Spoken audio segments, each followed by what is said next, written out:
অসুস্থ, অনেক জ্বর, কিন্তু তারপরেও পড়ালেখা করছে। তো প্রথম দিনে দেখলাম একটা ছোট বাচ্চার কেস প্রথম না দ্বিতীয় দিন আলোচনা করলাম। প্রথম দিনই তো মনে হয় করলাম। আমরা টোটাল কয়টা ক্লাস করলাম? দুইটা না এই মাসে? দুটোই তো করলাম। তাহলে প্রথম দিন আলোচনা করছি কার্সিনোসিনের বাচ্চা আমরা দেখলাম দেখলাম যেটা আমাদের কাছে আনএক্সপেক্টেড, তাই না? যে অসুস্থ, অনেক জ্বর, কিন্তু তারপরেও পড়ালেখা করছে। তো কার্সিনোসিন আমরা কি দেখলাম? জ্বর অবস্থায় আহ, দেখা যাচ্ছে যে বাচ্চা বই পড়ছে। কেন পড়ছে সেটা আমরা বুঝেছি, গত ক্লাসে আমরা বুঝে ফেলেছি, তাই না? ইগনিশিয়ার বাচ্চাকেও আমরা দেখেছি যে তারা কাউকে কষ্ট দেয় না, তাই না? কষ্ট দিতে চায় না, এবং মানে কি বলছে যে ঠিক আছে। আবার দেখা যাচ্ছে যে অসুস্থতা নিয়ে সে ঠিক হচ্ছে না, তখন সে একটা পর্যায়ে ডিসকনসার্টেড হয়ে সে কি করছে, আমি কিছু খাবো না।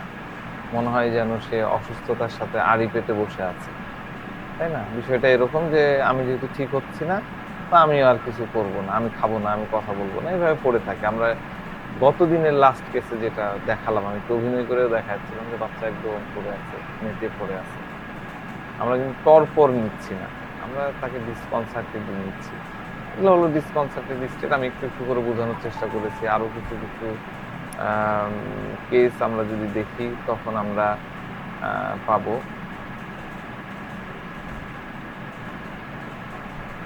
তো সেইটা আমরা তখন আরো বুঝে যাব। তো এই আর কি, আমরা আজকে একটা কেস নিয়ে আলোচনা করব। আহ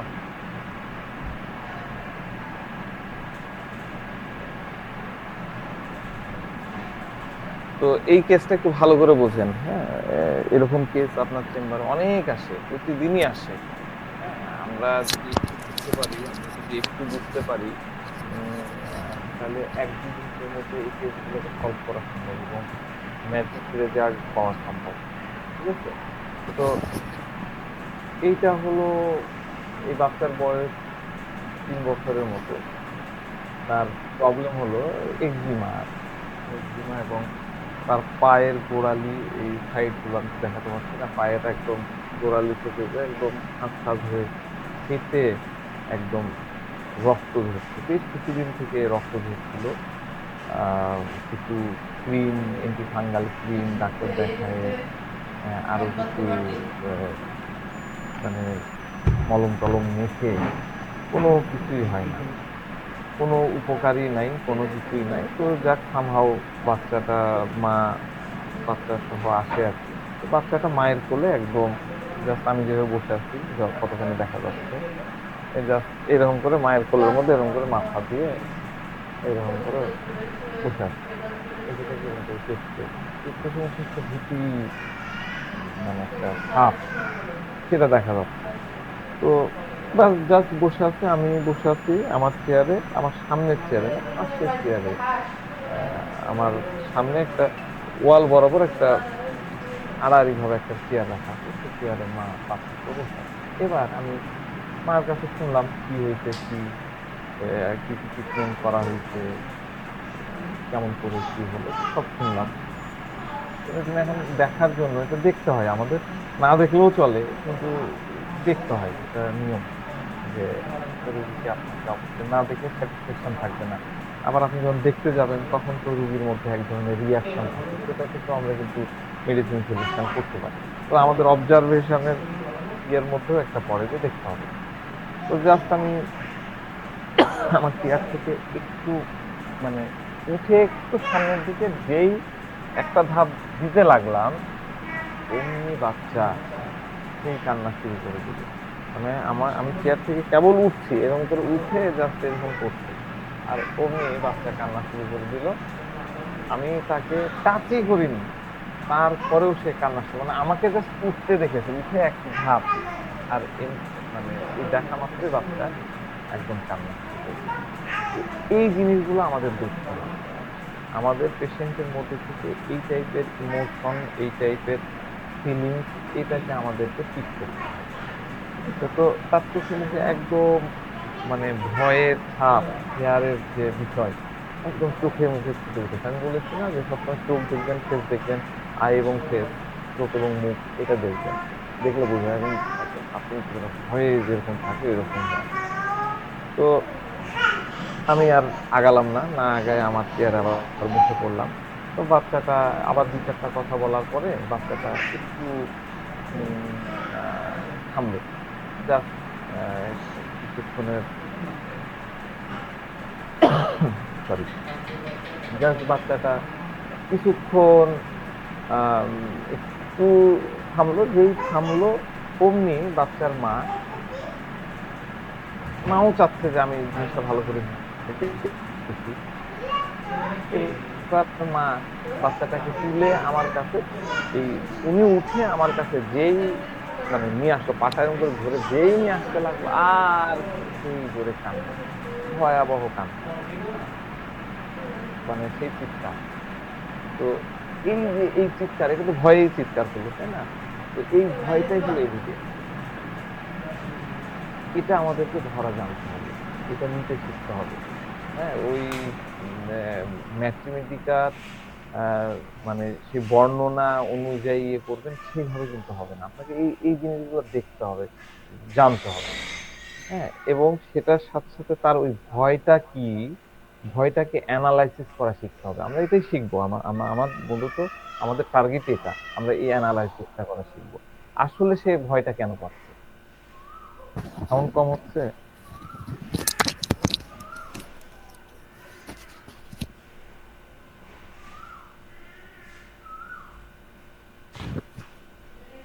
এবার দেখেন তো সাউন্ড ঠিক আছে না, ওরকমই কম হচ্ছে? আমার কাছে তো এখনই কম মনে হচ্ছে, আগে ঠিক ছিল। হ্যাঁ, ঠিক ছিল। এবার দেখেন তো, আমি তো ঠিক মতোই রেখেছি, কম হবে কেন, একদম গলার কাছে, যাতে ইয়ে না হয়। এবার দেখেন তো ঠিক আছে? হ্যালো? ঠিক আছে ভাই। ঠিক আছে না? ঠিক আচ্ছা, আছে, ঠিক আছে, ঠিক আছে। ঠিক আছে, ঠিক আছে। তো এই যে বাচ্চাটা এরকম করলো, এই যে চিৎকারটা দিল, আমি যখন উঠে গেলাম তখনও সে কাঁদলো, আবার একটু থেমে মা যখন তাকে আমাকে দেখাতে নিতে আসলো তখনও থেমে গেলাম। আমার যারা পুরনো আছেন তারা তো বুঝেই গেছেন, কারণ আমি মেডিসিন পড়াইছি। তো এবার আমি, মা যেহেতু উঠে আসছে, কাঁদছে, এবার আর মা বসলো না, মা চলে আসলো। আমি বাচ্চার পাটা এইভাবে এইভাবে, এটার পা, আমি পাটাকে এইভাবে ধরলাম, ধরে জাস্ট এরকম করে একটু মানে দেখতে তো হবে, এই ঘুরায় ঘুরায় একটু দেখার জন্য ইয়ে করছে। এবার বাচ্চা কি করছে, আমি তো হাত এইভাবে, দেখেন আমাকে দেখা যাচ্ছে মনে হয়, দেখা যাচ্ছে না, এইভাবে, হ্যাঁ। এবার বাচ্চা করছে কি, আমি এভাবে ধরে আছি, এটা তার পা, আমি এভাবে ধরে আছি। এখন বাচ্চা করছে কি, আরেকটা পা দিয়ে আমার এই হাত থেকে পুশ করছে, জাস্ট এইভাবে এরকম করে, এরকম এরকম করে পুশ করছে। ঠিক আছে, এটা অবজারভেশন, আপনাকে কিন্তু এটা দেখতে হবে।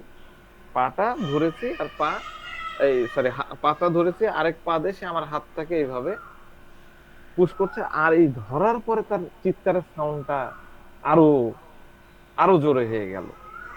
তো এই যে পুশ করার কারণটা কি জানো, যাতে আমি তার পাটা টাচ না করি, তাই না? আর সাথে তো চিৎকার তো আছেই। তো এই মানে আমাদের দেখতে হয় এই ভয়ের সাথে বাচ্চা কি অ্যাডাপ্ট করছে, তার অ্যাডাপ্টেশনটা কি হচ্ছে। ঠিক আছে? তো আমাদেরকে সব সময় করতে হবে কি, বাচ্চা পেশেন্ট মানে চাইল্ড কেস ডিল করার সময় সব সময় চাইল্ডের পয়েন্ট অফ ভিউতে চিন্তা করতে হবে। আপনি যদি ফিজিশিয়ানের অ্যাঙ্গেলে বা ফিজিশিয়ানের চেয়ারে বসে ডাক্তার ট্যাগ লাগায় আপনি যদি সেই লেভেলে, সেই অ্যাঙ্গেলে চিন্তা করেন, তাহলে হবে না। বাচ্চার মনের মধ্যে কি চলছে সেটা আপনাকে বাচ্চার পয়েন্ট অফ ভিউতে বুঝতে হবে। আপনি বাচ্চা হলে আপনি কি করতেন, আপনার মধ্যে কি চিন্তা থাকতো, সেই অ্যাঙ্গেল আপনাকে বোঝার চেষ্টা করতে হবে। তো বাচ্চা চিন্তা করছে, তার চিন্তার ইয়েটা হচ্ছে এরকম, এটা কিন্তু আপনাকে বুঝে নিতে হয়। হ্যাঁ, যে বাচ্চার চিন্তা হচ্ছে যে এই ডাক্তার আমার যে পাটা ধরলো, এই ডাক্তারটা বেসিক্যালি আমার জন্য থ্রেট। এবং সে সেটা চায় না। সে চায় না যে ডাক্তার তার পাশে যাক। প্রথমে আমি যখন যেতে চাচ্ছিলাম, আমি তার পাশে যাই বা তার কাছে যাই, গিয়ে তার কোনো ক্ষতি করি। এর ব্যাকগ্রাউন্ড খুঁজলে হয়তো পাওয়া যাবে, আমি অত দূর যাচ্ছি না। আমি ডাইরেক্ট একটা অ্যাকশন আপনাদেরকে বুঝাই দিলাম। এই কারণেই সে চিৎকার করছে, এবং চিৎকার করায় আমি তো প্রথমবারে গেলাম না, আমি আমার চেয়ারে এসে বসলাম। তো এইখান থেকে আমরা কিন্তু ডাইরেক্ট একটা রুব্রিক নিতে পারি। কিসের রুব্রিক? Fair strangers of. আচ্ছা, আগেই নিয়ে নিলেন না, আচ্ছা একটু পরে নেন। আর কি নিতে পারি? ফেয়ার ইনজুর বিন ইনজুর। হ্যাঁ, থ্যাংক ইউ, খুব সুন্দর, খুব সুন্দর। আমরা নিলাম, শেয়ার দিলাম, আমরা নিলাম ফেয়ার ইনজুর বিং ইনজুর। ঠিক আছে, আমরা fair injury of being injury নিয়ে নিলাম। এটা আপনারা ফেয়ার, লিখে নিতে পারেন। আচ্ছা ফেয়ার বিট্রেট অফ বিং যদি নেই? না, এখানে তো বিট্রের কিছু নাই। এখানে বিট্রের কোন অ্যাঙ্গেল থেকে নেবেন? আমি বিট্রে যখন পড়াইছিলাম, বিট্রের যে শর্তগুলা দিয়েছিলাম, সেই শর্তগুলোর একটাও কিন্তু পূরণ হলো না। তার এখানকার ভয়টাই হচ্ছে ইনজুরি। ইনজুরি মানে কি? ইনজুরির আমি কি বলেছিলাম, কারো মনে আছে? ইনজুরি আমরা কাকে বলি? ইনজুরিতে কি থাকে? আমি 3-4টা শর্ত বলেছিলাম। আমি সব সময় পড়াতে গেলে যেটা বলি, কি বলি, কিছু অ্যাট্রিবিউট থাকে। অ্যাট্রিবিউট মানে কি? বৈশিষ্ট্য। এই বৈশিষ্ট্য যদি মেলে তাহলে আমরা এই ওয়ার্ডটা নিব। হ্যাঁ, এখানে কিন্তু বিট্রের অ্যাট্রিবিউট মিলতেছে না। এখানে ইনজুরি, ইনজুরি হচ্ছে ছেদ। আমি যে এখন কন্টেন আছি, সে যখন আমার চেম্বারে বসে তখন কিন্তু সে কান্নাকাটি করছিল না, তার মানে একটা স্থিতিশীল অবস্থার মধ্যে ছিল। কিন্তু আমি তার কাছে গেলে, মানে ডাক্তার তার কাছে গেলে যদি কোনো ক্ষতি করে দেয়, তাহলে তার ওই কন্টেন্ট যে ভাবটা, যে সে যে শান্ত বা ইয়ে ছিল, সেটার মধ্যে একটা ছেদ পড়ে যাবে। ইনজুরির অন্যতম ইয়ে হলো ছেদ। ছেদ থাকতে হবে, তাই না? তো এইটা বেসিক্যালি হলো hair injury of being injured. ঠিক আছে, শেয়ারিংটা বন্ধ করে দিলাম। তো মানে কি? মানে হলো ডাক্তার এখন আমার কাছে আসবে, আমার কাছে আসলে সে তো আমার ইনজুরি করবে, আমার ক্ষতি করবে। আমার কাছে আসলে কোনো ক্ষতি করবে সেটা সে ভাবতেছে, তার পয়েন্ট অফ ভিউ থেকে আমি চিন্তা করতে বলছি, আপনার পয়েন্ট অফ ভিউ থেকে না। ওই বাচ্চার মাথায় কি ঘটছে সেটা আপনাকে একটা অনুমান করতে বলছি। তার অনুমানটা হচ্ছে এটাই। এবং দ্বিতীয় যে বিষয়টা, এই বাচ্চার মা আমাকে বলল যে এই বাচ্চা এখানে আমাকে হাতই লাগাতে দেয় না। এমনি সময়, মানে আমার চেম্বারে বলে না, এমনি তার বাসাতেও তার হাত লাগাতে দেয় না। তো আমরা বাচ্চাটার ক্ষতটা যখন আহ, মানে দেখার সময় আমি যখন তার পাটা ধরতে গেলাম, তখন সে কি করলো? আরেক পা দিয়ে আমার হাতটাকে পুশ করে হটাই দেওয়ার চেষ্টা করলো। হ্যাঁ, কারণ কি? যে আমি ধরলাম, ভবিষ্যতে তার ওই জায়গায় আরো বেশি ক্ষতি, এমনি সে কষ্ট পাচ্ছে, আমার ধরার ফলে তার কষ্টটা, তার ক্ষতিটা আরো বেশি হতে পারে। এটা তার ভবিষ্যতের ভয়। মানে ফেয়ার, ফেয়ার কি হয়? ফেয়ার আমি সবসময় বলেছি, ফেয়ার হলো সবসময় ফিউচারের। এটা মাথার মধ্যে রাখেন। ফেয়ার হলো সামনের ভয়, সামনের দিন। ফেয়ার মানে হলো ফিউচার। তো এই রুব্রিকটা হলো আমি কিছু করাতে পাশে সে যাতে ইনজুর্ড না হয়ে পড়ে, ইনজুরি যাতে না হয়ে যায়, পাশে তার যদি কোনো কষ্ট না হয়ে যায়, পাশে তার যদি কোনো ক্ষতি না হয়ে যায়। তো এর সাথে আরেকটা রুব্রিক চলে আসে। মা বলছিল যে আমার এখানে হাত লাগাতে দেয় না, ধুতে দেয় না, পরিষ্কার করতে দেয় না।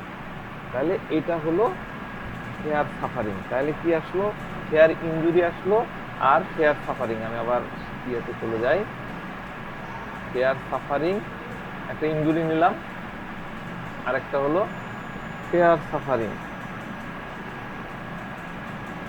হেয়ার সাফারিং কেন সে ধুতে দেয় না?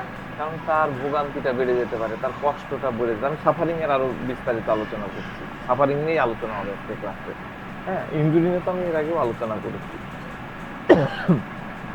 তো তার মধ্যে হেয়ার সাফারিং আছে। তাহলে ছোট্ট একটা অ্যাকশন, এই বাচ্চাটা কি করলো?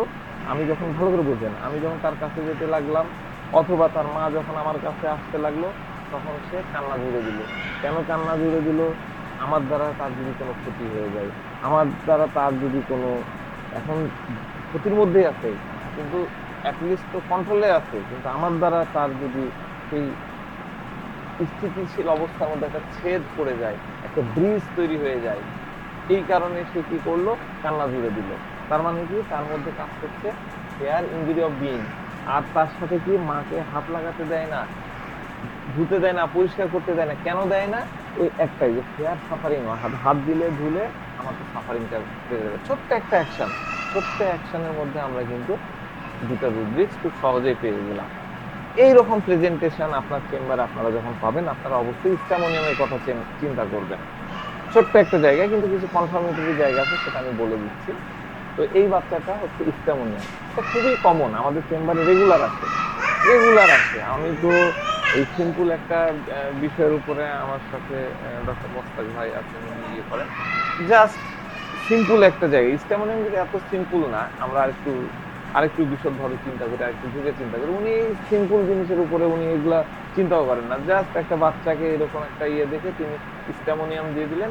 স্ট্যামোনিয়াম দেওয়ার উইদিন 5 days, 1 সপ্তাহ না, 5 days তার মুখে এগুলাতে প্রচুর আঁকিল ছিল, ছোট বাচ্চা, কিন্তু এই এগুলোতে অনেক ছোট ছোট ছোট ছোট আঁকিল ছিল।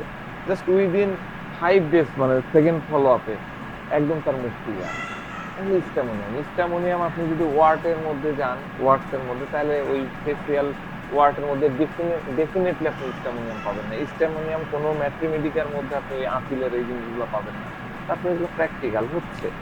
তো আমরা যদি আমাদের মূল জায়গায় থাকি, keep the patient, keep the পেশেন্টে যদি থাকি, তাহলে ডেফিনেটলি যে কোনো ওষুধ, যে কোনো কাজ অসাধ্যকে সাধন করে দিতে পারে। আপনাকে পেশেন্টটাকে বুঝতে হবে। কিন্তু আপনি যদি কিপ দ্য ডিজিজের পেছনে ছোটেন, আমরা অধিকাংশই তাই করি, তাহলে কিন্তু এই জিনিসগুলো এইভাবে আসে না। তো যাক, আপনারা এরকম প্রচুর রুগী পাবেন, বলা যায় প্রতিদিন এরকম বাচ্চা, যারা 10টা 15টা করে বাচ্চা রুগী দেখেন, বা মানে 10 মানে একটা অ্যামাউন্ট বাচ্চা রুগী দেন, তারা এরকম বাচ্চা কিন্তু আপনাদের কাছে আসে। কিন্তু এটা মনে রাখবেন, এটা জরুরি না যে প্রত্যেক বাচ্চা আপনার চেম্বারে সেইভাবে কান্না করবে। আমি জাস্ট বোঝানোর জন্য বললাম। তো স্ট্যামোনিয়ামের কাছে মূল কি? স্ট্যামোনিয়ামের হচ্ছে নিজস্ব কোনো ক্যাপাসিটি থাকে না, নিজস্ব কোনো স্ট্রেংথ থাকে না, তার কনফিডেন্স থাকে না। এই জন্যই দেখা যায় যে স্ট্যামোনিয়াম বাচ্চারা সব সময় তার মাকে ক্লিনস করে রাখে। হ্যাঁ, আমাদের রেকর্ড আছে, দেখেন cleansing, cleansing, children in, mother's to clean, সব সময় মাকে সে ক্লিনস করে রাখে। ও মাদার্স না, সরি, ক্লিনজিং পার্সোনাল ফার্নিচার, আমি ভুল ভুল বললাম, মাদার্স না, ক্লিনজিং পার্সোনাল ফার্নিচার, এটা আমি ভুল লিখে চলেছিলাম, সরি, ক্লিনজিং পার্সোনাল ফার্নিচার। ঠিক আছে, স্ট্যামোনিয়াম এই কারণেই করে, তার নিজস্ব তো কিছু নাই। এখন দেখেন আগের রুব্রিক্সটাতে কি ছিল? মাদার, তাই না? ওখানে পালসিটিলা ছিল, ওখানে স্ট্যামোনিয়াম ছিল না, ওখানে মাকেই লাগবে। আর স্ট্যামোনিয়াম হচ্ছে ক্লিন পার্সোনাল ফার্নিচার, পার্সোনাল হতে পারে, ফার্নিচার হতে পারে, যে কেউ হতে পারে, ডাক্তারও হতে পারে, অন্য কিছু হতে পারে। হ্যাঁ, এটার ব্যাখ্যা আমরা পরে একসময় আসবো, খালি একটু মাথায় রাখেন। স্ট্যামোনিয়াম হচ্ছে ক্লিনলি পার্সোনাল ফার্নিচার। কেন করে?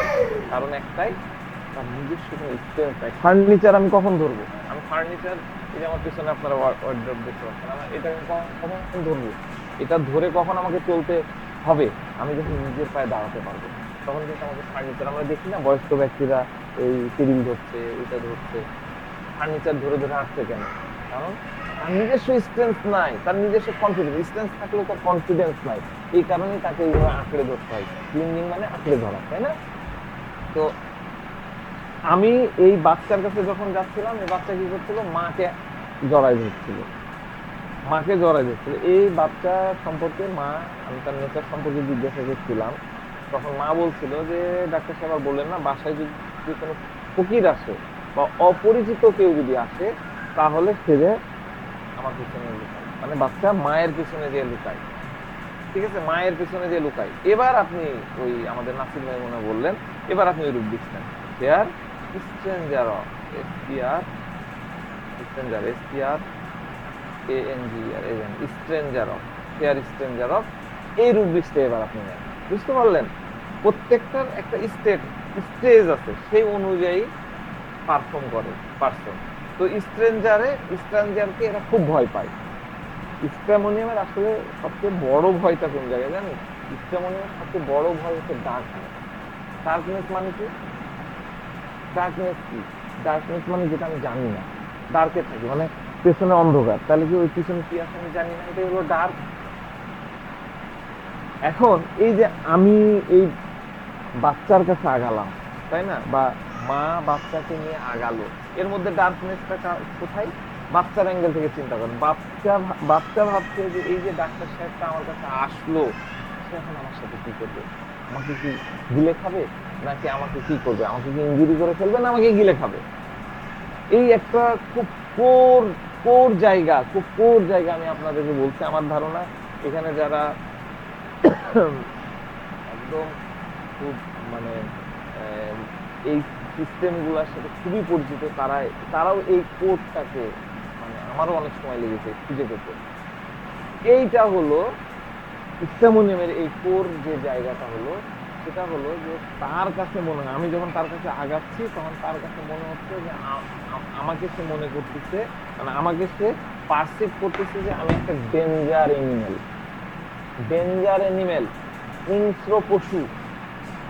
এই ভাবনাটা স্ট্যামোনিয়ামের মধ্যে কাজ করে। হিংস্র পশুতে কি হয়, ধরেন আমরা এই যে বাইসন দেখছি না, যে সাদে দিয়া হয়, বাইসন দেখলে কি আমরা আগেই পালাই? বাইসনও দেখার দরকার নেই। আমার এই পাশের গলি আছে, এই গলির মধ্যে আপনার ওই অস্ট্রেলিয়ান গরুগুলো, খুবই নিরীহ গরু, সেই গরুর ওই দিক দিয়ে দেখলাম, ওই পাশ দিয়ে যখন মানুষজন আসে তখন দেখি যে লোকজন আরেক দিকে পালাচ্ছে। তার মানে কি, এই গৃহপালিত পশুকেও মানুষ কিন্তু থ্রেট মনে করে, যদিও ওই পশু কখনোই, এই গরু কখনোই ঘেঁষ দেবে না, তারপরে থ্রেট মনে করে। স্ট্যামোনিয়ামের কাছে ফিজিশিয়ানকে সে পার্সিভ করে, মনে করে যে সে একটা ডেঞ্জার এনিমেল। এই ডেঞ্জার এনিমেল তাকে তার গিলে নেবে, তাকে গিলে খাবে, তাকে ক্যাপচার করবে, এরকম ভাবনা তার মধ্যে আছে। আমাদের খুব সুন্দর উদ্দীপ আছে স্ট্যামোনিয়ামের, আমাদের খুব খুব সুন্দর উদ্দীপ আছে। দেখেন, শেয়ার কি যেন, share devoured by animal of being, they are devoured by animal of being। ঠিক আছে, এই ভাবনাটা মূলত স্ট্যামোনিয়ামের মধ্যে খুব প্রকট ভাবে থাকে। ঠিক আছে, তো তাহলে এই কেসটার মধ্যে আমরা পেলাম কি পেলাম? হেয়ার স্ট্রেঞ্জার অফ, তারপরে কি পেলাম? Hair dark of, hair injurious suffering, কিন্তু প্রথমে বললাম। এই জিনিসগুলো নিলে আপনি 2 মিনিটের মধ্যে এরকম পেশেন্টকে স্ট্যামোনিয়াম আপনি দিয়ে দিতে পারবেন। এই বাচ্চাটাকেও স্ট্যামোনিয়াম দেওয়া হয়েছিল। 1 সপ্তাহের মধ্যে বাচ্চাটার এই পায়ের ফাটাগুলো বন্ধ হয়ে যায়, কিন্তু ফাটা দিয়ে যে রক্ত বাড়াতো সেটা বন্ধ হয়ে গেল, এবং ধীরে ধীরে তারপরের ফলো আপে ধীরে ধীরে সেটা হেলিং নিয়ে গেল। কিন্তু যে বিষয়টা আমি বলার জন্য এই ফলো আপের কথা বললাম, সবচেয়ে গুরুত্বপূর্ণ যে জিনিসটা আপনাদের দেখতে হবে ফলো আপে, সেটা হলো বাচ্চারা। ফলো আপের সময় বাচ্চাটা কি করলো, নিজে এসে এইভাবে পা ছেড়ে, এরকম করে পা ছেড়ে দেখাচ্ছে, এরকম করে দেখেন কি অবস্থা, দেখি বাবা কি হয়েছে, সুন্দর করে পা ছেড়ে দেখাচ্ছে। এটা আমাদেরকে দেখতে হবে, তাহলে আমরা বুঝে যাবো যে আমরা সঠিক সিমিলিমামে আছি, এবং সে কোনো প্রকার তার ওই প্রথম থেকে ভয় এটা ছিল, বা সে যে কান্নাকাটি করছিল 3 বছরের বাচ্চা, এই কিন্তু এই কান্নাকাটিটা করলো না। এটাতে আমি বুঝে গেলাম যে এটা একটা সঠিক সিমিলিমাম, আমরা সঠিক সিমিলিমামের কাছে যাচ্ছি। যদি সিমিলিমাম হয়, তাহলে সর্বপ্রথম আমরা যেটা পাবো সেটা হচ্ছে রোগীর মানসিকতার যে পরিবর্তন, এটা আপনি দেখতে পাবেন। আগের আকাশ পাতাল পরিবর্তন দেখা যাবে। ওষুধ যদি আপনি চেম্বারে বসে খাওয়ান, এরকমও দেখা যায় উইদিন মিনিট এই মেন্টালিটির পরিবর্তন হয়ে যায়। আমি এর আগেও বলেছিলাম, কোনো একটা কেসে কথা বলতেছিল না, এর আগে মানে সামথিং একটা কেসে, যে জাস্ট মুখের মধ্যে একটা ডোজ দেওয়া হয়েছে, তারপরেই তার কথা খুলে গেল। এই মেন্টালিটি গুলো আমরা চেম্বারে আমাদের সামনে চেয়ারে বসা রোগীকেই আমরা দেখতে পাই। ঠিক আছে, তো এইটা হলো আমি এতক্ষণ যে বিষয়টা আলোচনা করলাম, সেটা বেসিক্যালি ফেয়ার কেন্দ্রিক। মানে আমাদের কেস টেকিং এর সময় আমরা কি বলেছিলাম, যে আমাদের কাছে এক্সপেক্টেড কিছু বিষয় আসবে আর আনএক্সপেক্টেড বিষয় আসবে। তো এই ফেয়ারকে আমরা কিসের মধ্যে ফেলেছিলাম? এক্সপেক্টেড, তাই না? এটা আমাদের কাছে খুবই প্রত্যাশিত। আমাদের কাছে যত চাইল্ড কেস আসে এই ফেয়ার নিয়ে আসে, বেশিরভাগ কেস কিন্তু ফেয়ার নিয়ে আসে। আর আজকে আমরা আলোচনা করলাম already fair injury of being এবং ফেয়ার সাফারিং নিয়ে আমরা কিছুটা আলোচনা করেছি। ঠিক আছে, এখন আমরা বোঝার চেষ্টা করব যে ফেয়ার সাফারিং এ থাকা, এই দেখেন ফেয়ার সাফারিং এর মধ্যে আমরা ফেয়ার সাফারিং, এই ফেয়ার সাফারিং এর মধ্যে থাকা দেখেন 29টা মেডিসিন আছে। 29টা তো আর সম্ভব না আলোচনা করা, 2-3টা তো আমরা এমনি করতে পারি। তো আমরা এই সাফারিং এ আর কে কে আছে বন্ধ করে দিই। সাফারিং এ আর কে কে আছে, তারা কিরকম, এইটা একটু একটু করে আলোচনা করি, তাহলে বুঝতে পারবো। তো আমার এই কেসটা তো আমার মনে হয় আপনারা সবাই বুঝতে পারছেন, রোগীর অ্যাটিটিউডটা কি ছিল এটুকু মনে রাখেন, তাইলেই হবে। ঠিক আছে, ভাই আমি একটু ইন্টারাপশন করতে চাই। বলেন। স্ট্যামোনিয়াম, এই যে ফেয়ারের যে কথা বললেন, রোগীরা যখন চেম্বার আসে তখন কিন্তু সরাসরি আমরা তাদেরকে অন্য একটা ভাবে ফেয়ারের কথা বলি ইনজেকশনে ভয় পান কিনা, অপারেশনে ভয় পান কিনা, হয়ে গেল, এটা তো লিডিং কোশ্চেন হয়ে গেল। লিডিং কোয়েশ্চেন হয়ে গেল ওই ফেয়ারটা জানার জন্য। না, এখন আপনি ওই এটা কিছুই বলবেন না, আপনি কিছুই বলবেন না। ফেয়ার দেখার জন্য আপনি দেখতে চান তো ছোট বাচ্চাকে, জাস্ট এই দেখেন এটা একটা কলম, ঠিক আছে, কলমটা জাস্ট এইভাবে নেন, নিয়ে বলেন বাবা একটু আসো তো, বাবা একটু আসো তো বাবা, এই করলেই আপনি বুঝে যাবেন যে সে ফেয়ারে আছে কিনা। এটা আপনার জিজ্ঞাসা করতে হবে না। লিডিং কোশ্চেন আমরা কিন্তু করবো না, লিডিং কোশ্চেন আমরা ভেরিফাই করার সময় করব। এবার বাচ্চা কান্না শুরু করে দিল, এবার আপনি মাকে জিজ্ঞেস করেন বাচ্চা কি এরকমই করে ইঞ্জেকশনটা, তখন মা বলে হ্যাঁ ডাক্তার সাহেব যখনই নিয়ে যায় তখনই করে। আমি কি ক্লিয়ার করতে পারলাম? জি জি ঠিক আছে। হ্যাঁ, কখনোই লিডিং কোশ্চেন করবেন না। এমনি অ্যাটিটিউড আপনি কিছুই না, আপনি আপনার চেম্বারের যে কোনো কিছু স্ট্যাথো নিয়েও যদি তার কাছে যান, হেয়ার ইনজুরির মধ্যে থাকা বাচ্চা অবশ্যই স্ট্যাথো দেখলেও কান্না শুরু করে দেবে। হ্যাঁ, এটা একদম প্র্যাকটিক্যাল, একদম প্র্যাকটিক্যাল এক্সপেরিয়েন্স থেকে আমি আপনাকে বলছি। ঠিক আছে, তো স্ট্যামোনিয়ামের ফেয়ার সাফারিং কি দেখলাম?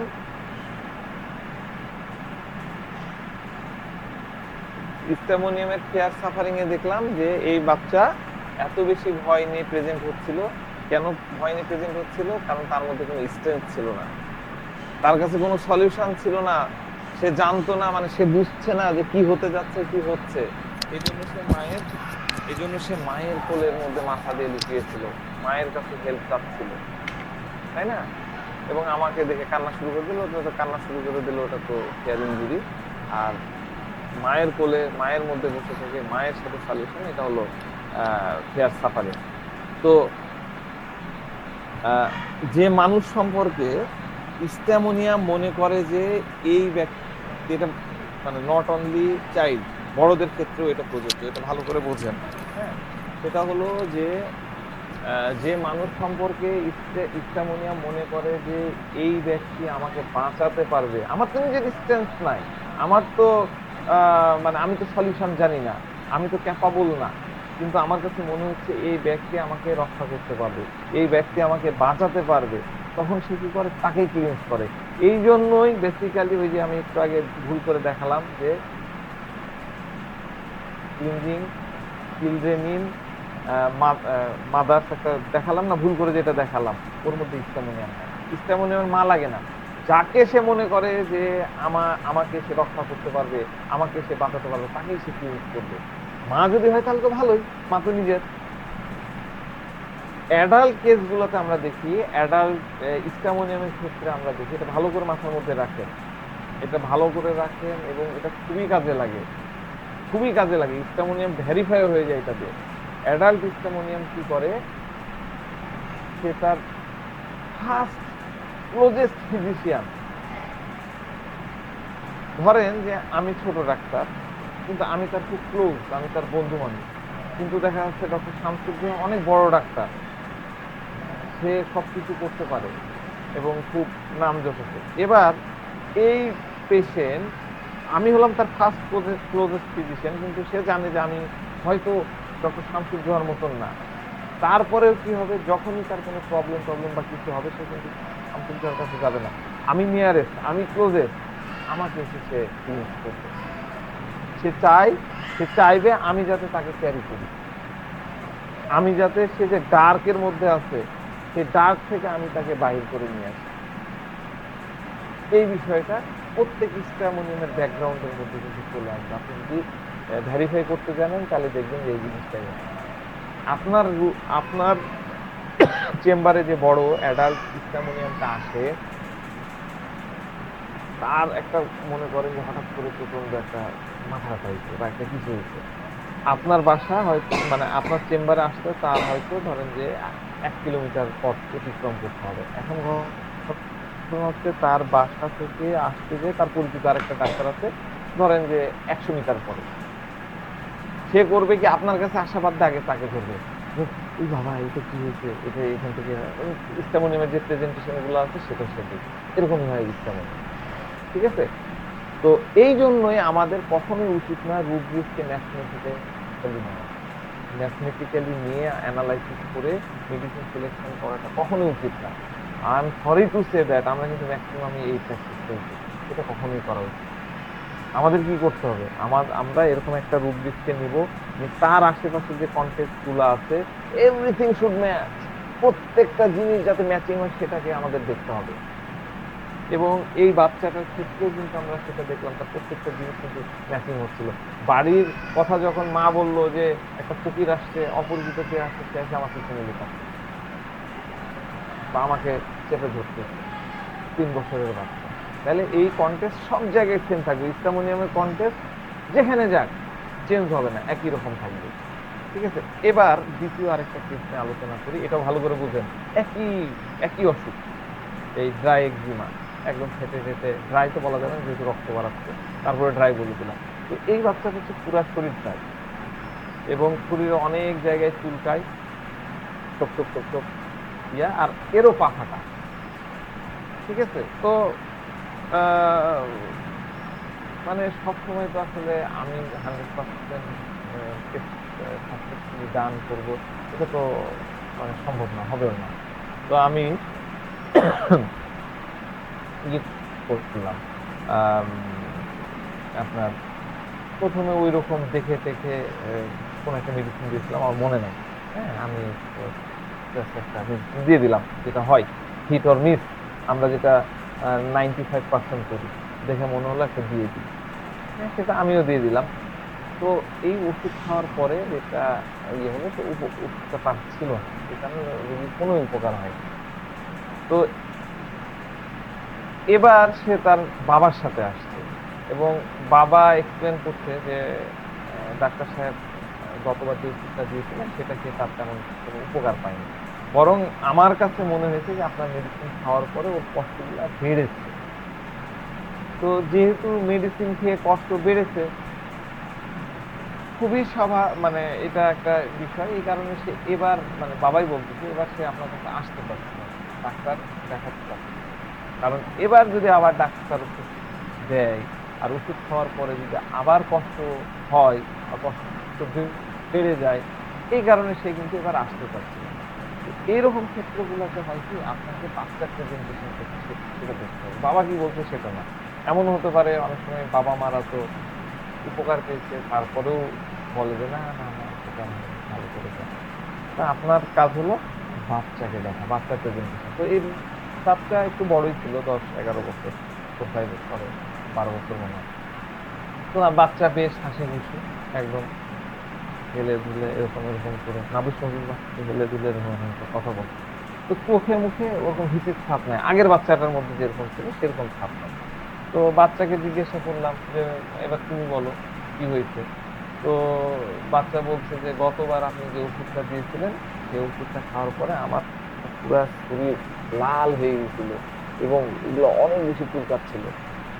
তো এই জন্যই বেসিক্যালি বাচ্চাটা তার বাবাকে বলছে যে না আমি ওই ডাক্তারের কাছে যাব, ওই ডাক্তারের কাছে যাব না, ওনার ওষুধ খেলে আমার এগুলো বেড়ে যায়, আমার কষ্ট অনেক বেশি হয়। তো বাচ্চাটির বাবা করলো কি, কথা কথা বলতে বলতে এবার ওই আগের বাচ্চার মতো সুন্দর করে বাবা দেখি এই চেয়ারে, আমার পাশে চেয়ারে ছিল, সে উঠে একটা পা চেয়ারে আমাকে দেখায় বলছে যে ডাক্তার সাহেব এই যে দেখেন দেখেন পায়ের ফাটাগুলা দেখেন কত বেড়ে গেছে, একদম আঁকাবাঁকা হয়ে গেছে। তো বাচ্চার বাবা আরো বলছে যে এই এই এখন আমি তার পায়ে হাত দিলাম আপনার সামনে, কিন্তু সে সাধারণত পাটা টাচ করতে দেয় না। মিললো এই স্ট্যামোনিয়ামও, কিন্তু এ তো বড় বাচ্চা, এ তো আর ওইভাবে কাঁদবে না, তাই না? বা কাঁদতেও পারে, কিন্তু এই 12 বছরের বাচ্চা কাঁদবে। কিন্তু একটা জিনিস কিন্তু মিললো, ওই বাচ্চাও কিন্তু টাচ করতে দেয় না, ওটা তো আমি প্র্যাকটিক্যালি পেলাম। আর এই বাচ্চার বাবা বলছে যে এই তো আমাকে টাচ করেও দেখতে দেয়, আগের বাচ্চার মতন মিলে গেল। হ্যাঁ, এবং কি বললো বাবা, যে সে আপনার কাছে আসতে চায়নি কারণ গতবার আপনার ওষুধ খেয়ে তার কষ্টগুলো অনেক বড়, মানে বেড়ে গেছিল, স্কিন গুলা লাল লাল হয়ে গেছিল, চুলকাচ্ছিল, চুলকানি বাড়াচ্ছিল, এই জন্য সে আসতে চাচ্ছিল। কিন্তু মূলত এই ফ্যামিলিটা মানে হোমিওপ্যাথিক ফ্যামিলি, হোমিওপ্যাথির উপর অনেক ফেক, এই জন্য সে আবার ছেলেকে বুঝে আসে না, ইনসিস্ট করে নিয়ে আসছে। এরপর আবার বাবা বলা শুরু করলো, বিভিন্ন কথা বলছে। আর এই বাচ্চা সে কাজ করতে দেয় না। ওষুধ খাওয়ার পরে তার কষ্টটা বেড়ে গেল, এই যে ওষুধ খাওয়ার পরে কষ্ট বেড়ে গেল, এই কারণে সে আমার কাছে আসতে চাচ্ছিল না। এই আসতে চাচ্ছিল না, এর কারণে আমরা কি রূপ দিতে নিতে পারি? ওষুধ খাওয়ার পরে কষ্ট আরো বেড়ে যাচ্ছে, তাহলে হবে সে আর কি এক্সট্রাভ্যাগান্স। না না, এক্সট্রা ভ্যাগেন্স না। এক্সট্রা ভ্যাগেন্স আর একটা জিনিস, এক্সট্রা ভ্যাগেন্স অন্য জিনিস। তার কষ্ট বেড়ে যাচ্ছে। Suffering of injury sir, injury. না না, ইনজুরিটা কি? Fear of suffering. হ্যাঁ, ফিয়ার সাফারিং। ইনজুরিটা কি? ইনজুরিতে হচ্ছে ফের থাকবে, তার যে কন্টেন্ট অবস্থা আছে, তার যে শান্তিপূর্ণ অবস্থা আছে। আমার মনে হয় এগুলো আমি আপনাদেরকে আরো সাফারিং এগুলো আমি আবার আলোচনা করতে হবে। তো সেটা নষ্ট হবে, সেটা হলো ইনজুরি। আর সাফারিংটা কি? সাফারিংটা হচ্ছে তার কষ্টগুলো বেড়ে যাবে, কাজ করলে ওষুধ খেলে কষ্ট বেড়ে যাবে, এটা হলো খুব সিম্পল, ফেয়ার সাফারিং। কিন্তু এবারের এই বাচ্চাটা কিন্তু স্ট্যামোনিয়াম না, এবারের বাচ্চাটা স্ট্যামোনিয়াম না, কারণ এর মধ্যে কিন্তু ফেয়ার ইনজুরি নাই। এই বাচ্চার ইনজুরি আমরা কিন্তু আগের বাচ্চার কোথায় পেলাম? বডি ল্যাঙ্গুয়েজে। সে আমাকে কাছে দিতে দিল না।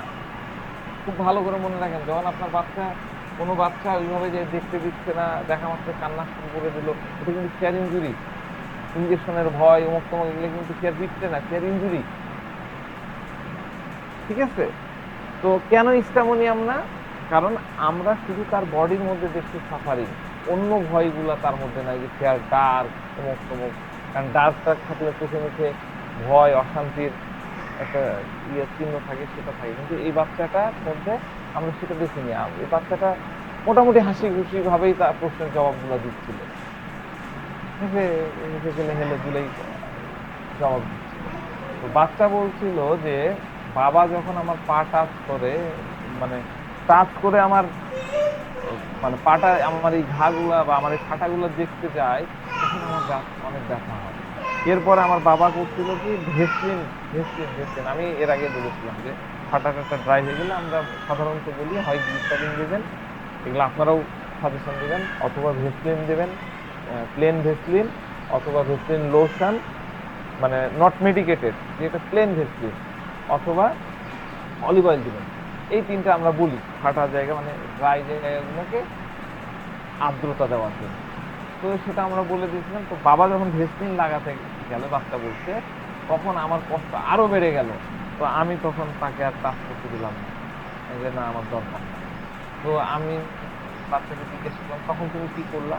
তো সে বলে যে সেগুলো আমি পরিষ্কার করে ফেললাম, কারণ ভেসলিন লাগানোর পরে অনেক কষ্ট, ওই জায়গাগুলো কিন্তু যেন জ্বলছিল, তাই আমি সেগুলোকে পরিষ্কার করে ফেললাম। তো আমি আবার তাকে জিজ্ঞাসা করলাম যে তুমি ভেসলিন লাগাতে দাও না, তো জায়গাগুলা পরিষ্কার করতে দাও না, তাহলে তুমি এই জায়গাগুলো কিভাবে ম্যানেজ করো? তো সে বলছে যে আমি এগুলা লাগাই না, এগুলা লাগালে আমার কষ্ট বেড়ে যায়, কিন্তু আমি আমার যখন যন্ত্রণা বেশি হয় তখন আমি গরম পানিতে পা চুবায় রাখে। আমি এটাও বলি যে চুলকানি চুলকানি বাড়ে বেড়ে গেলে কুসুম গরম পানিতে একটু লবণ দিয়ে জায়গাগুলো ধুয়ে ফেলতে, এটা আমার কমন সাজেশন। তো এটা আমি বলে দিয়েছিলাম। তো সে করেছে কি, হচ্ছে মাথায় রেখেছে, তো গরম পানি লাগায়নি। সে করছে কি, গরম পানির বালতির মধ্যে গরম পানি নিয়ে আমার মধ্যে পা ডুবায় রাখে। তারপরে আমি ভালোভাবে ওই জায়গাগুলোকে পরিষ্কার করি, এবং আমি যখন চলাফেরা করি তখন অপরিষ্কার বা ময়লা জায়গার মধ্যে আমি যাই না। ময়লা জায়গায় পা রাখি না। ঠিক আছে? তো এই যে ময়লা জায়গায় পা রাখি না, ভালোভাবে করি, এই ড্রেসের জায়গায় জায়গায় হাত ফেলি, এটাও কিন্তু হেয়ার সাফারিং। হেয়ার সাফারিং ছাড়া এই বাচ্চার মধ্যে অন্য কোনো ভয় নাই। এবং সে এটাও চায় না যে ডাক্তারের কাছে যাব, ডাক্তার যদি ওষুধ দেয়, ওষুধ খেলে আমার বেড়ে যাবে, এটাও কিন্তু হেয়ার সাফারিং। ঠিক আছে? আমরা স্ট্যামোনিয়াম কি কি দেখলাম, স্ট্যামোনিয়াম চায় যে মা তাকে ক্লিনস করুক। সে মাকে নিজেও ক্লিনস করছে, এবং মাও তাকে ক্লিনস করে তার প্রবলেম থেকে উদ্ধার করুক, তাকে ক্যারি করুক। কিন্তু এই বাচ্চা কি, বাবা ইয়ে করবে, তুমি যাও, আর লাগবে না, আমাকে ছেড়ে দাও, আমি জানি আমি কিভাবে ম্যানেজ করব। মানে সে তো সিস্টেম বুঝে গেছে, গরম পানির মধ্যে পা চুবালেই ম্যানেজ হয়ে যাচ্ছে। এটার অর্থটা কি? আমাদেরকে এই জিনিসগুলো বুঝতে হবে। এটার অর্থটা কি? এটার অর্থ হলো, এই বাচ্চার মাথার মধ্যে, এই বাচ্চার মাইন্ডে কিছু আইডিয়া আছে। কি আইডিয়া আছে? সে নিজেই নিজেকে টেক কেয়ার করবে। সে নিজেই নিজেকে টেক কেয়ার করবে। সে কিভাবে তার ডিজিজকে টেক কেয়ার করবে, সেটা সলিউশন সে আছে, আমার কাছে শুনেছিল।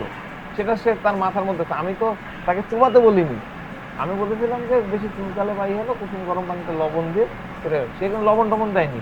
তো গরম পানির মধ্যে, কুসুম গরম পানির মধ্যে পা চুবায়, এটাই তার সলিউশন। ভেসলিন, ভেসলিন একটা সলিউশন ছিল, কিন্তু সে ভেসলিন বাবা লাগাইছে, লাগানোর পরে ভেসলিনটা অনেক কষ্ট হয়, তাহলে কষ্ট বাদ। ডাক্তারের কাছে, ডাক্তারের ওষুধ খাইলে কষ্ট বেড়ে যায়, জ্বালা বেড়ে যায়, চুলকানি বেড়ে যায়, ওটা বাদ। কিন্তু আমি যদি পা পানিতে ডুবাই রাখি, পরিষ্কার পরিচ্ছন্ন জায়গায় আমি যদি ঝাঁপ ফেলি, তাহলে আমি আরামে থাকি, আমার কষ্টগুলো ওরকম হয় না, আমার কাজ চলে যায়। আমি ভালো হচ্ছি না, কষ্টে আমি ভালো হচ্ছি না একদম, ঠিক আছে, কিন্তু কষ্ট তো ওরকম ইয়ে হচ্ছে, অত কষ্ট হচ্ছে না। কষ্ট আছে, অল্প হলেও আছে, কিন্তু তার কাজ চলে যাচ্ছে, অতটা কষ্ট হচ্ছে না যতটা ভেসলিন লাগালে অথবা ডাক্তারের ওষুধ খেলে হয়। ভালো করে বোঝেন, আমি একই কথা বারবার বলতেছি কেন, আপনার মাথায় ঢোকানোর জন্য। ঠিক আছে? তো এটা কি? এটা হলো কেয়ারফুলনেস। দেখে দেখে হাঁটা, দেখে দেখে হাঁটা। আমি কেয়ারফুলনেস নিয়েও আলোচনা করেছিলাম, যাদের মনে আছে তাদের তো মনে আছে। কেয়ারফুলনেস শেয়ার তো নাই, শেয়ার তো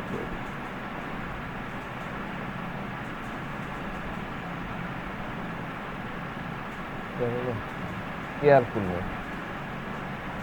আমরা মাইন্ড চ্যাপ্টার দেখলাম, কেয়ারফুলনেস।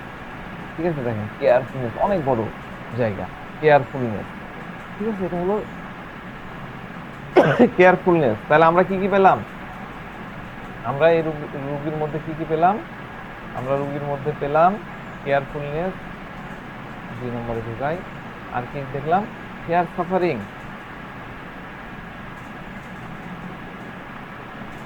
ঠিক আছে, আমরা 2টা পেলাম। আর কি পেলাম?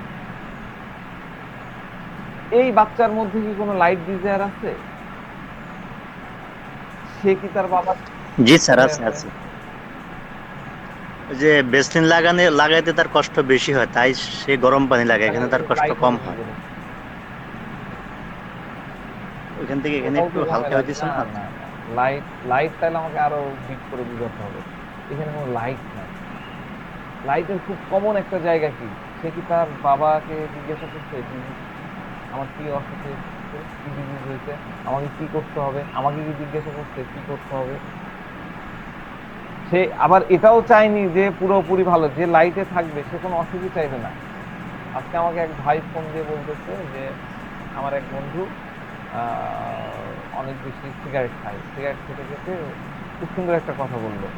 তো এখন তার কি যেন হয়েছে, হওয়ার পরে সে আর সিগারেট খেতে পারতেছে না। তো আমি কি করবো, এখন কি হবে? তো সিগারেটটা সে কেন খায়? সিগারেটটা সে খায় কিন্তু লাইট থাকার জন্য। হ্যাঁ, সে কন্টেস্ট আলাদা, যাকে আমি বলে ফেলতেছি, আমি ওই দিকে আর না যাই, আর লাইটের জায়গাটা বুঝে। সে এটা চায় না যে ওষুধ না খেলে তো সে পুরোপুরি সুস্থ হবে না, কিন্তু ওষুধ খেলে সে বেড়ে গেছে এই কারণে, ফেয়ার সাফারিং এর কারণে সে ওষুধটা বন্ধ করছে, সে কাজ চলছে মোটামুটি, বাস। এটা কিন্তু লাইট না। এরকম না যে সে তার আহ, মানে সে বলতেছে না যে আমার কষ্ট নাই হোক, তার কাছে লাইট নাই, তার কাছে ফেয়ার ডার্কও নাই। এই জন্য ভয়টা কিন্তু চোখে মুখে ফুটে ওঠেনি। হ্যাঁ, বাড়ি ভাই বলেন। এখানে কি ওই চুজিং দ্য লেজার রিভিল নাকি একটা আরে রুবিক আপনি সেটা আপনি আপনি যদি আগেই বলে দেন তাহলে তো সম্পূর্ণ থাকে গেল। আপনি তো পারবেন, আমি জানি আপনি তো পারবেন। বাড়ি ভাই পাচ্ছেন, অসংখ্য ধন্যবাদ, আপনি খুব সুন্দর। আপনি, আমজির ভাই, দুইজন তো হলো মানে, দুইজন থাকলে আমার আসলে মানে কোনো সাসপেন্স করে মজা হয় না, দুইজন আগেই ধরে ফেলেন। যাক, অসংখ্য ধন্যবাদ, আপনি ধরে ফেলেছেন। খুব ইজি কেস, আমি একটু ব্যাখ্যা করে করে বুঝাচ্ছি, নতুনদেরকে একটু বুঝাতে হয়। তো এই পার্সনের মধ্যে কিন্তু ফেয়ার ডার্কও নাই, ডার্ক থাকলে তো ওই যে চোখে মুখে ভয়ের বিষয়গুলোও থাকতো, তাই না? এই রোগটা সামনের দিনে তাকে অনেক বেশি কষ্ট দিবে, তাকে ইনজুরি করবে, তার কষ্ট বেড়ে যাবে, এরকম ভয়ও কিন্তু তার মধ্যে নাই। যদি থাকতো তাহলে কিন্তু সে আবার ডাক্তারের কাছে এসে ওষুধ খেতে চাইতো, সেটাও কিন্তু তার মধ্যে নাই। এই জন্য আমরা কিন্তু fair injury of being injured এটাও এই পেশেন্টের মধ্যে নিতে পারছি না, ফেয়ার ডার্কও পারছি না, ফেয়ার ইনজুরি অফ বিং ইনজুর্ডও নিতে পারছি না। গত রোগীর মতো সে লাইট, সে লাইট চায় না, সে লাইট চায় না। তার কি আছে, আমাদের বাড়ি ভাই বলে দিয়েছেন, খুবই সুন্দর, খুবই সুন্দর, আমার খুবই ভালো লাগলো যে আপনি এই জায়গাটা মনে রেখেছেন। তার কাছে দুইটা অপশন, একটা হলো অনেক বেশি কষ্টদায়ক, আরেকটা হলো কম কষ্টদায়ক। অনেক বেশি কষ্টদায়ক কোনটা? অনেক বেশি কষ্টদায়ক হচ্ছে ডাক্তারের ওষুধ খাওয়া, ভ্যাসলিন লাগানো। আর কম কষ্টদায়ক কোনটা? কোনটা? গরম পানিতে পা চুবানো। সে কোনটা চুজ করলো? যেটা কম কষ্টদায়ক। Choose the lesser evil, choose the lesser evil, যেটা হচ্ছে কম কষ্টদায়ক, সেটা নিল। এই কেসটা হলো ব্রায়ানিয়া। ঠিক আছে, এই কেসটা আমার ব্রায়ানিয়ার ক্লাস যারা করেছেন তারা একটু মনে করলে দেখবেন যে একদম ফর্মুলা পুরো মিলে গেছে। আগের কেসটাতে সাফারিং ছিল, ওই সাফারিংটা ছিল কিসের? ইস্টামোনিয়ামের। এই কেসটা তো আমরা সাফারিং দেখলাম, এই সাফারিংটা কিসের? ব্রায়ানিয়া। আপনাকে বাচ্চাটার বডি ল্যাঙ্গুয়েজ দেখতে হবে। ব্রায়ানিয়া, ব্রায়ানিয়া কখনোই আপনার সামনে ভয় নিয়ে কথা বলবে না, কোনো ব্রায়ানিয়া কথা বলবে না। যদি ভয় নিয়ে কথা বলে সে কখনোই ব্রায়ানিয়া হবে না। আপনাকে কখনোই জিজ্ঞাসা করবে না যে ডাক্তার সাহেব এটা কি কারণে হয়েছে, ডাক্তার সাহেব কি জন্য এটা হয়েছে, আমার এটার জন্য আমার অপারেশন করা লাগবে না তো, লাইট ডিজার্ভ করা আসবে না। হ্যাঁ, এই আমাকে আবার অপারেশন করা লাগবে না তো, এই জিনিসটা স্ট্যামোনিয়ামের মধ্যে থাকে, ফসফরাসের মধ্যে পাওয়া যায়, ক্যালকেরিয়া কার্বের মধ্যেও থাকে। যদিও ফেয়ার সাফারিং এর মধ্যে এরাও আছে, ক্যালকেরিয়াও আছে। কার্সিনোসিন তো আমরা অলরেডি আলোচনা করেছি কতদিন। কার্সিনোসিনের বাচ্চাগুলো কি হয়, কি বলেছিলাম? কার্সিনোসিনের বাচ্চারা গুড বুকের মধ্যে থাকতে চায়, ভালো ভালো ওপিনিয়নের মধ্যে, মানে তার সম্পর্কে ভালো বলুক, অন্যদের তার প্রতি ওপিনিয়ন গুলা সুন্দর হোক, এটা আমরা গতদিন বলেছি তো, তাই না? এর মধ্যে থাকতে চাই। তো এই বিষয়টাকে আপনি এই বাচ্চার মধ্যে দেখুন, এই ক্ষেত্রে কিন্তু কোথাও ছিল না। তো এই ফেয়ার সাফারিংটা ব্রায়ানিয়া। ফেয়ার সাফারিং এ আমরা ক্যালকেরিয়া, ফসফরাস আছে, পাবো, আরো জিনিস আছে, ঠিক আছে, কিন্তু ওগুলা যখন আসবে তখন তার সাথে আরো কিছু জিনিস অ্যাড হবে। এইভাবে আমরা বেসিক্যালি ছোট ছোট বাচ্চাদের বিভাগ থেকে আমরা মেডিসিন গুলোকে আলাদা আলাদা করতে পারি। তো যাক, ফলো আপে এসে তার বাবা বলছিল যে ওষুধ খাওয়ানোর পরে বাচ্চা একবারও আর ঝামেলা করেনি, কান্নাকাটি চিৎকার চেঁচামেচি করেনি। হ্যাঁ, এবং মানে সে মানে অন্য কোনো ইয়ে হয়নি, একদম খুব ভালোভাবে তার এই জিনিসগুলো চলে গেছে। তো অ্যানালাইসিসটা একটু ভালো করে বুঝুন, তাহলে এই অনেকেই সুজিং দ্য লেজার ইভেল এই বিষয়গুলো নতুন যারা আপনার মাথার উপর দিবার, এগুলো আবার কি বলছে এটা বোঝেন, তাহলে ব্রাইনিয়াটা খুব ইজি হবে। অ্যানালাইসিসটা খুব খেয়াল করে দেন। ভেসলিন লাগালে জ্বলছে, ভেসলিন লাগানো যাবে না। ডাক্তারের কাছে ভালো করে বুঝেন, আমি আবার বলছি, বারবার বলবো, এটা বুঝতে হবে, পরে ভুল করা যাবে না। ডাক্তারের কাছে যাও, ডাক্তারের কাছে ওষুধ নাও, যদি নিই তাহলে কি হবে, আরো কষ্ট বেড়ে যাবে, ভালো হয়ে যাবে। পানিতে ডুবালে কষ্ট কিছুটা ভালো হয়, কিন্তু কমে না। যে একবারে কমে যাচ্ছে তাহলে লাইট হয়ে যাচ্ছে, কমে না। এই জন্য সে কি করছে, ওগুলা ভর্তি লাগাতে চায় না, ডাক্তারের কাছে যাইতে চায় না, সে পানিতে পা ডুবায় রাখতে চায়। এটাই হলো লেজার এভেল। লেজার এভেল আমাদের লেজার এভেলের ইয়ে কি, রূপটা কি?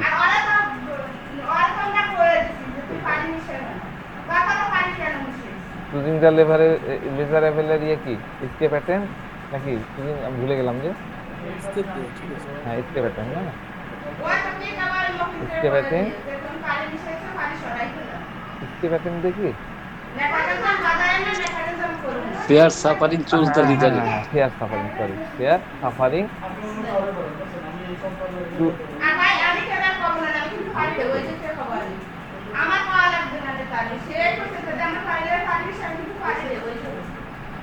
যখন খুঁজে পাবেন না তখন এটাই ভরসা। Lesser evil, L double S E R. Choosing the lesser evil তো ইয়ার রুবিক্স না, এমএল সেগালের রুবিক্স না, ভুলে গেছি স্যার। এটা এমএল সেগালের বানানো রুবিক্স। হ্যাঁ হ্যাঁ হ্যাঁ, এটা এখানে পাওয়া যাবে না। হ্যাঁ, এখানে পাওয়া যাবে না, এটা এমএল সেগালের রুবিক্স। আমিও ভুল বলতেছি, আসলে আমাদের হয়ে গেছে কি, মানে এগুলো ইউজ করে করে এমন হয়ে গেছে যে কোথায় থেকে কি আসছে সেটা না। আচ্ছা, চুজিং দ্য লেজার এভেল আমি এই পুরো রুবিক্সটা দিয়ে দিব না, আমার এখন মনে পড়ছে না, আমি এইটুকুই আছে। চুজিং লেজার এভেলের ইয়েটা হচ্ছে এরকম, কন্টেস্টটা এরকম যে আমার দুইটাতেই ক্ষতি হয়। তো এই ব্রাইনিয়া কি করে, ব্রাইনিয়া বার্গেনিং করে, বার্গেনিং আবার আপনাদের বার্গেনিং করে, মানে তারা হিসাব করে এখানে গেলে আমার 100 টাকা ক্ষতি হবে, এখানে গেলে আমার 20 টাকা ক্ষতি হবে। কারণ ব্রাইনিয়া করবে কি, 100 টাকা ক্ষতির জায়গায় যাবে, 20 টাকা ক্ষতির ইয়েটা নেই, 20 টাকা ক্ষতি যেখানে হয় সেটাকে সে নেওয়ার চেষ্টা করে। খুব সিম্পল ভাবে বুঝে রাখেন, আমি এটাকে আরো বিস্তারিত ভাবে বুঝাই দিব, ঠিক আছে? এইটুকু খালি মাথায় রাখেন। তাহলে এ কি করলো, পানি দিয়েও কমতেছে না, পুরোপুরি তো ভালো হচ্ছে না, আবার ডাক্তার বা ওই ভেসলিন লাগালে বেশি ক্ষতি হচ্ছে, সে ওটাকে বাদ দিয়ে যেটা কম ক্ষতি হচ্ছে সেটাই সে নিচ্ছে। এই কারণে ওটা চুজিংটা লেজার এভেল। তো ম্যানেজ করা মানে বার্গেনিং করা, বার্গেনিং হলো ব্রাইনিয়ার কোর, বার্গেনিং হলো কোর। ব্রাইনিয়ার আরেকটা কি আছে, উইন্ডো দিয়ে যায়। আমি এটাও ব্যাখ্যা করবো, মানে ব্রাইনিয়ার 3-4টা খুবই মজা, এই বোঝা যায় তাহলে একদম শুরুতে ব্রাইনিয়ার উড়াই দেওয়া যায়, ঠিক আছে? এই বাচ্চা একই চেষ্টাকে বলে হচ্ছে যে তাকে দেখাই escape attempt, escape attempt windows from, escape attempt windows from, এটা কি লিখে নিতে পারেন, স্কেপ অ্যাটেম্প উইন্ডোজ ফ্রম, মানে ওই যেটা বললাম, মানে বড় ক্ষতি হচ্ছে ভেসলিন লাগায়, ডাক্তারের কাছে যে আরো বেশি ক্ষতি হচ্ছে, এর থেকে বরং এক বালতি গরম পানির মধ্যে পা তুলে পা ডুবিয়ে রাখা হলো জানালা দিয়ে পালানোর মতো। আপনি যদি ডাক্তারের কাছে যেতেন তাহলে সেটা হতো ডোর দিয়ে যাওয়া, অরিজিনাল যাওয়া, তাই না? আপনার অসুখ হয়েছে, আমি ডাক্তারের কাছে যাচ্ছি, একদম ডোর, ফুল দরজা দিয়ে যদি যাই তাহলে আমার চুরি ধরা পড়বে, সামনে পুলিশ দাঁড়ায় আছে। আবার ডাক্তারের কাছে যাওয়া এবং ভ্যাসলিন লাগানো অনেক কষ্টের, এর থেকে বরং কিছুটা মানে কিছুটা ভালো কষ্ট সহ্য করা এবং ওই পা ডুবিয়ে জানালা থেকে পালিয়ে যাওয়া, বা জানালা দিয়ে পালিয়ে যাওয়া। জানালা দিয়ে যদিও পালাতে গেলে একটু একটু এদিক ওদিক লাগবেই, সাফারিং হবে, কিন্তু আমার ওই লেভেলের ক্ষতি তো হবে না। এইভাবে হিসাব নিকাশ করে, এই হিসাব নিকাশ করাটাই হলো প্রাইমের বার্গেনিং। প্রাইমেতে ঢোকার একটা অন্যতম চাবি, খুবই অন্যতম চাবি বার্গেনিং। বার্গেনিং বুঝাবো, অবশ্যই বুঝাবো। বার্গেনিং খুবই ঠান্ডা মাথায় বুঝতে হয়। আমরা তো এমনি বার্গেনিং যদি বাংলায় পুরোপুরি দর সেটাও ঠিক আছে, কিন্তু কি সেটা আমাদের বুঝতে হবে। তো খুব একটা ইম্পর্টেন্ট ইনফরমেশন, এটা একদম মনের মধ্যে গেছে না, মাথার মধ্যে গেছে না। ব্রাইনিয়া বাচ্চাদের লাইফ ডিজাস্টার, এটা কখনোই জিজ্ঞাসা করবে না এটা কি হয়েছে, এটা কি হয়েছে, কেন হচ্ছে, কিভাবে হচ্ছে, আমাকে কি করতে হবে, তারপরে এটা কি রকম হবে, হ্যাঁ ওটা কি, এটা কি লাগাতে হবে কিনা, এরকম কিছু জিজ্ঞাসা করবে। স্ট্যামোনিয়াম বাচ্চা আপনার সাথে যদি ফ্রি হয়ে যায়, তাহলে দেখবেন যে সত্যটা কোশ্চিন করবে এই টাইপের কি হয়, এরকম করলে কি হয়, আঙ্কেল আঙ্কেল আমি কি এরকম করতে পারবো, আচ্ছা আমি কি এটা খেতে পারবো, আমি কি এটা লাগাতে পারবো, তা মানে প্রশ্ন করবে। কেন করবে? কারণ তাদের মধ্যে আছে here dark of, light desire for, anxiety darking. এই কারণে ডার্কে আছি তো, জানার জন্য কি করতে হবে, জিজ্ঞাসা করতে হবে। কিন্তু অ্যাংজাইটি, ফিয়ার, ডার্ক লাইট, এর কোনোটাই আপনি ব্রায়ানের মধ্যে পাবেন, কোনোটাই আপনি ব্রায়ানের মধ্যে পাবেন। এগুলো নিয়ে ব্রায়ানের কিছু আসা যায় না, শুধুমাত্র একটাই কথা, সেটা হলো ফেয়ার আমার কষ্ট হওয়া যাবে। এবার আমি একটু বলি যে সাফারিং মানে সাফারিং, সাফারিং অর্থটা কি? সাফারিং, সাফারিংটা হচ্ছে কি? সাফারিং হলো ব্যথা, ব্যথা, মর্মবেদনা, মর্মপীড়া, এগুলো ডিকশনারি অর্থ। বেদনা, চরম দারিদ্রতা, মুশকিল, ঠিক আছে, অপূর্ণতা, দুঃখ, ত্রুটি, এগুলো হলো সাফারিং এর অর্থ। আপনারা ডিকশনারিতে এই অর্থগুলাই পাবেন। সাফারিং কখন নেবেন? সাফারিং এর তিনটা বৈশিষ্ট্য থাকলে আপনারা সাফারিং নেবেন। তিনটা বৈশিষ্ট্য, কয়টা? তিনটা। এক নাম্বার কি? এক নাম্বার হচ্ছে পেন, যা ইঞ্জুরি আরো গভীরতর। ইঞ্জুরি কেটে গেল, ছেদ হয়ে গেল, এখানে যত তার থেকে আরো গভীরতর। এক নাম্বার। দুই নাম্বার হচ্ছে মানসিক বা ইমোশনাল অশান্তি, মানসিক বা ইমোশনাল অশান্তি। তিন নম্বর হচ্ছে অসাহিত্যের একটা অনুভূতি, অসাহিত্যের অনুভূতি ব্যক্তি অনুভব করবে তা অবধারিত বা অনিবার্য বা অপরিহার্য, এবং কোনোভাবে এটা থেকে বাঁচা যাবে না। হাসি বাংলায় বলা হবে তাকে ভোগা বা ভুগতে হবে। তাহলে ভোগা বা ভুগতে হবে ভাবনা যখন হবে, ঠিক আছে, এটা হলো সাফারিং, ঠিক আছে। আর বার্গেনিং এর কথা একটু বলি। বার্গেনিং এর কথা নয়, বার্গেনিং মানে কি বললাম? বার্গেনিং মানে হলো দর কষাকষি। আমরা কাকে বলি? যখন কোনো জিনিস ক্রয় বিক্রয় করা হচ্ছে, ধরেন যে এই স্ট্যান্ডটা আমি বেচবো আর বাড়ি ভাই হচ্ছে এটা কিনবে, আমাদের দুইজনের মধ্যে যে কথাবার্তা হবে, যে দর কষাকষি হবে, ঠিক আছে, দর কষাকষি হয়ে একটা সওদা হলো, একটা কনক্লুশনে আসলো, মূলত এটাই হলো বার্গেনিং। তার মানে বার্গেনিং এর দুইটা পক্ষ থাকতেছে, একটা হচ্ছে ক্রেতা আর একটা হচ্ছে বিক্রেতা, ঠিক আছে।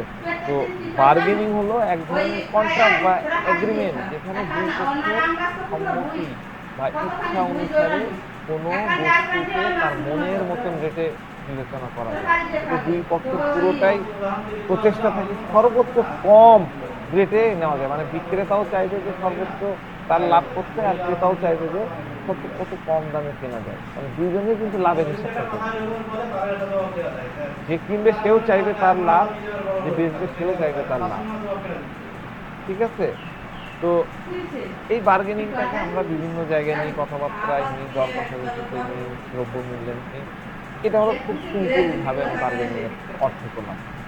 গভীর ভাবে বুঝতে হবে বার্গেনিং, ঠিক আছে? গভীর ভাবে কিভাবে বুঝবো? ধরেন আপনি বাজারে গেলেন একটা কাপড় কিনতে, তা আপনি কি করবেন?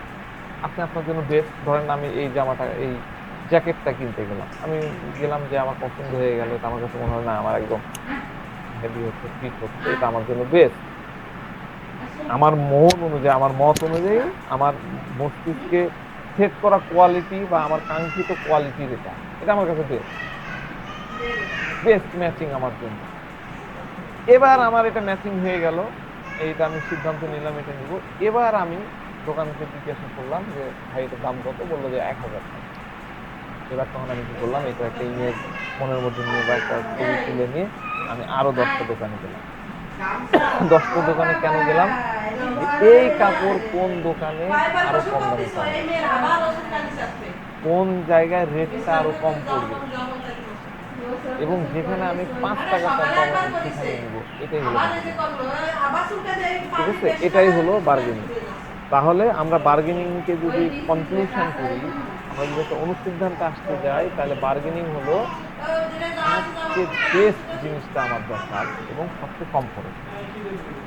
তো ডিজিজ কন্ডিশনে একজন রুগী যখন আমাদের কাছে আসে, আমরা তার মধ্যে বার্গেনিং যখন খুঁজে পাই, তখন আমরা ওই রুগীর মধ্যে দেখতে পাই রুগী কি কি বিষয় নিয়ে বার্গেনিং করে। এক হলো তার ওষুধ নিয়ে করবে, তার চিকিৎসা নিয়ে করবে, তারপর হচ্ছে চিকিৎসকের ফিস, সে কত টাকা নেয়, ওষুধের দাম, এগুলো নিয়ে বার্গেনিং করে। তো এই বিষয়গুলো নিয়ে রুগী ডাক্তার বা তার কম্পাউন্ডার বা অ্যাটেন্ডেন্ট তার সাথে কথাবার্তা বলে দরকার করবে।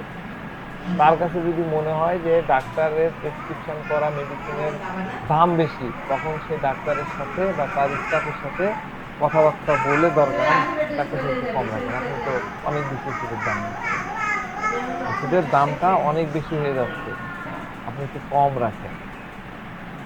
ঠিক আছে, এরপরে হয়তো বলবে যে ডাক্তার সাহেব আপনার কাছ থেকে আমি শুধু ওষুধটা নিবো, আমাকে লিখে দেন, আমি বাহির থেকে কিনে নেব। ঠিক আছে, এভাবে কি সম্ভব? আপনি আমাকে শুধুমাত্র কনসালটেন্সি করবেন, আমি ওষুধটা বাহির থেকে নিয়ে নেব। আর না হলে বলবে যে ডাক্তার সাহেব আপনি আপনার ইয়ে রাখেন, কিন্তু ওষুধের দাম, ভালো ওষুধ দেবেন কিন্তু দাম একটু কম রাখবেন। তার মানে কি, এই রুগী চাচ্ছে তার ইচ্ছা অনুযায়ী, তার মন মোতাবেক তাকে ট্রিটমেন্ট করা হোক। রুগী চাই কম বাজেটে ভালো চিকিৎসা পেতে, এই জন্য সে ডাক্তারের সাথে এরকম কথাবার্তা বলতে থাকে।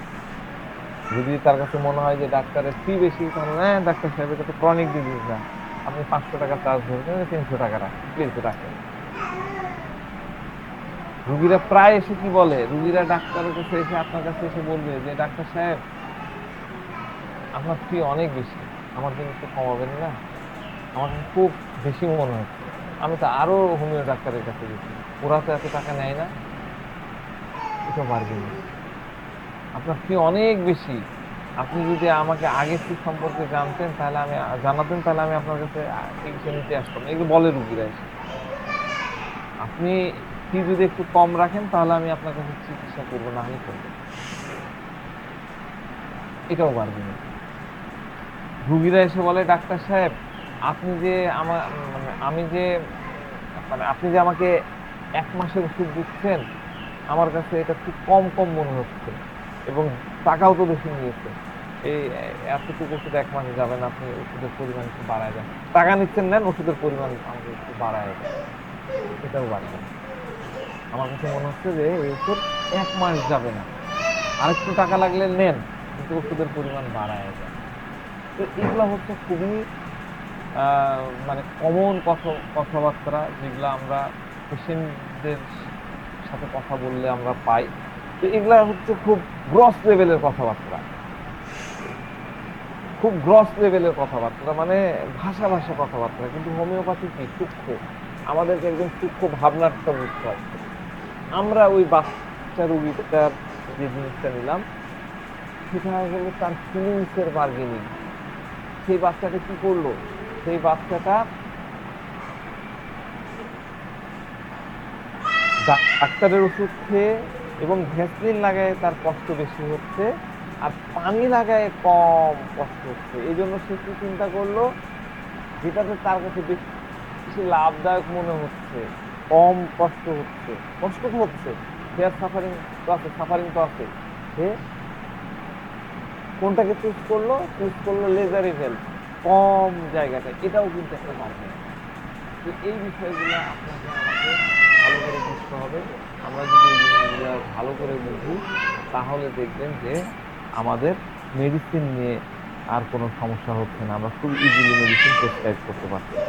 ঠিক আছে।